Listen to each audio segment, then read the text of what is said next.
Dörd işi görməmiş yatma. Peyğəmbər salavatullah qızı xanım Fatimə Zəhra salamullahi əleyhaya belə buyurdu ki, qızım, ey Fatimə, dörd işi görməmiş yatma. Quran xətm et, peyğəmbərləri öz şəfaətsin qərar ver, möminləri özündən razı et, həcc və ümrəni yerinə yetir. Bu vaxtı qızı öz atası Rəsulullaha belə buyurur ki, atacan, axı yatmamış bunların hamısını etmək mümkün deyil. Peyğəmbər atası gülümsəyərək belə cavab verdi.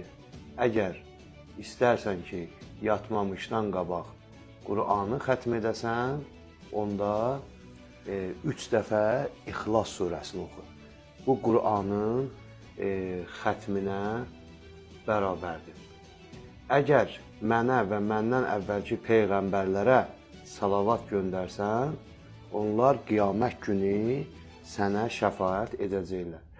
Möminlər üçün istiğfar etsən, onlar hamısı səndən razı olacaqlar. Yəni, hər gün möminlər üçün, müsəlmanlar üçün dua eləmək İslamın göstərişlərindəndir və yaxşı əməllərdəndir.